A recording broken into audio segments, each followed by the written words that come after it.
you very much. Research evaluation is an important topic also, I think, for publishers, as we tried to explore 3 years ago in this seminar.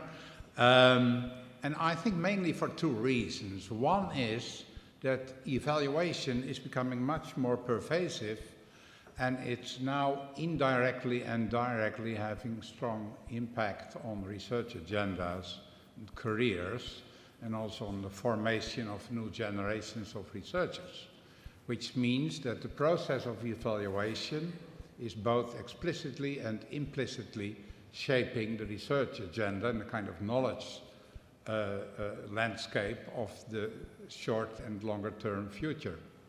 Second, we are witnessing a shift of data scarcity to data abundance. So also research evaluation, like we have seen in a number of scientific fields, is actually now drowning in data that can be used, which also means an important shift in the way we need to think about research evaluation and new paradigms about how to use the proper data models for evaluation. So thanks for the organizers to give this opportunity. I would like to share some ideas in this basic framework around research evaluation. Let's see whether it works, because I think I have this one. Yeah. Let me start with a concrete example. Suppose you want to know what journals in a particular field are actually doing. This is a term map of the field of radiology, and the colors indicate citation impact. The red terms are in fields with a lot of citation impact, and if you go to green and blue, it becomes less intensive. This is the same map, but then it shows the activity of one of the journals, the Journal of Radiology, an Elsevier product, and it shows that the journal is most actively in the right corner. And in this study that we did for the professional and scientific organization of radiology, we compared that Elsevier journal with this journal, European Radiology, and what you can see is that compared with the fingerprint of activity of the journal of Elsevier, the Springer journal is more to the left and to the center, and also encompasses the bottom high impact area. So it's a simple example of a pretty easy way to quickly visualize the kind of positioning of a journal in a particular field. And this is what we think is actually the future of scientometrics. Not only this example, but this type of approach in which data are being combined with much more information about context and about content, and where the question is not so much how can I improve my citation impact, but the question is much more in what part of the network are we active, how do we relate to other emerging research agendas, and how can we further develop a vision of the future of our activities. Another concrete example, this is a study of electrical engineering, and the question was, where are we actually getting citations from? So the color here is the number of citations or the intensity of citations from the life sciences. So this is not a life sciences field, this is electrical engineering, but you see incoming citations from the life sciences. And then you can quickly see where you would like to, the green dot is now pointing to the term classification, where you can quickly see what kind of areas are intersecting here. Okay, these are actually two simple examples of trends that we see in assessment, and I'm sure you are now much more familiar with it than a couple of years ago. It's clear that all universities in all disciplines are increasingly using bibliometric and developing bibliometric services. or metrical services, basically combining both traditional bibliometrics with altmetrics and with other forms of databases. What we also see, so that's what you could call a top-down approach. What we also see is a bottom-up process in which individual scientists have become very interested in self-assessment in all sorts of ways, and this is one of the driving forces of the emergence of altmetrics, apart from the simple availability of the data. What we also see is an increased demand for more formal bibliometric evaluation at the level of the individual researcher, which creates interesting new problems because many bibliometric indicators are actually not designed to be used at that level. And both in the UK and in the Netherlands, and we expect also in other countries, we see that societal impact is now also becoming a central pillar in research evaluation, both in national protocols, but also at the level of individual research groups and universities. And lastly, individual researchers who want to be successful will have to develop a publication strategy, which is quite different from, let's say, 20 years ago. So the question now is also becoming, where should we publish and what kind of career advice should we develop for young generations of researchers? So although a lot of simple use of bibliometrics and also of other metrics is increasingly critiqued for simplicity and also sometimes for perverse effects, and we embrace that critique as the center of scientometrics in Leiden University, at the same time, and that's a bit paradoxical, research leaders need not less but more information, more strategic information. This is related to the development of science into a more open science framework, which not only threatens some existing business models in the publishing industry, but also changes the context radically for the career structure of individual researchers. And of course, we see that there's much more data available, which also is feeding into this dynamic. So it's a kind of push and pull process, which is a kind of spiral, which leads to a really a kind of necessary use of strategic information at all levels of academic and fundamental and applied research.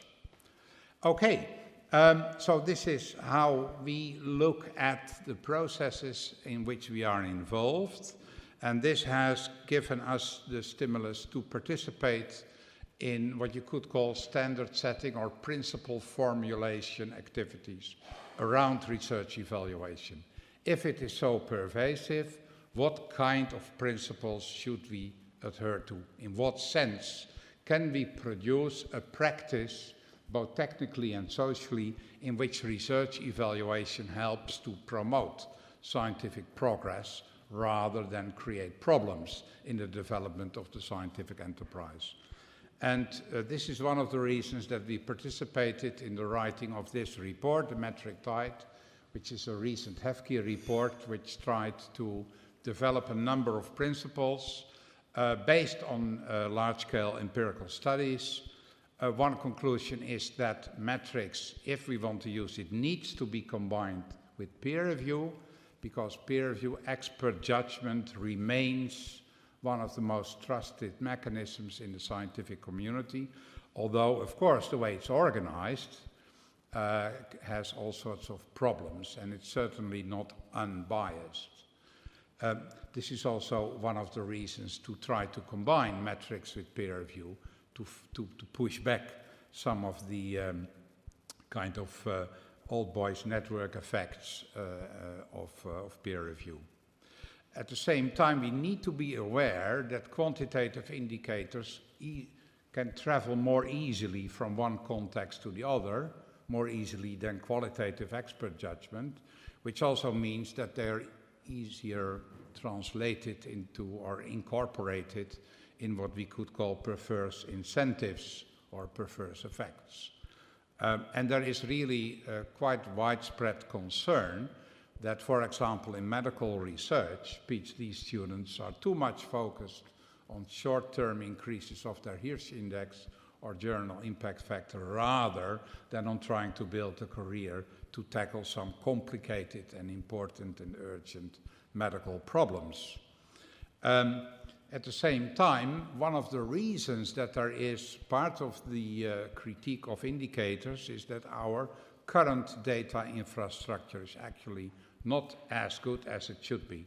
So this is one of the recommendations in the metric tide report, and here you will recognize quite a lot, I think, because some of you are very, very active in this area. What we need is an open, interoperable, high-quality data infrastructure so that we can start to use high-quality data for research evaluation rather than low-quality data, which is unfortunately currently often still the case. And these are, I think, the key challenges or some of the key challenges. I'm sure you are more aware, or you know more about this than I do, in building this research information about research. An issue, of course, is the relation between the public and the private. As a research center at Leiden University, we are strong advocates of the public ownership of these data and the public accessibility, which doesn't mean that private companies can't play an important role, but we would not be in favor of a situation where private companies dominate the infrastructure or can determine which data can be used for research evaluation. So in that sense, we think that it is important that the publishing industry will also try to develop into a framework in which they can embrace open science as the dominant paradigm, including open metadata about research. But of course, this is open for debate. I can imagine that there will also be alternative scenarios for the future. These are the recommendations that we tried to put into text in the metric tide report. So a number of fundamental principles to which both altmetrics and scientometrics should adhere. So robustness, humility, transparency, diversity, and reflexivity. You can check it out in the report itself. Often these are at the moment not, what you could say, put into practice. And it might take, 10, 15 years, I think, before we can see this happen on a large scale. But it is urgent that we go into this direction, in our view. A quick comment about the Leiden Manifesto, which is another document in which we try to sketch the framework for research evaluation. The Leiden Manifesto was inspired by worries in the bibliometric community that indicators were starting too much a life of their own and becoming too much a symbol of high quality, often also in cases where they actually don't measure quality. And of course, it's a social technology, so always contestable. These are the main points that we try to propose in the Leiden Manifesto, and they are actually quite consistent with the more abstract principles that we later formulated in the metric tide report. An important point, of course, is also trying to avoid false precision. I think this is also relevant for the new forms of metrics about which Ian and other panel members will speak.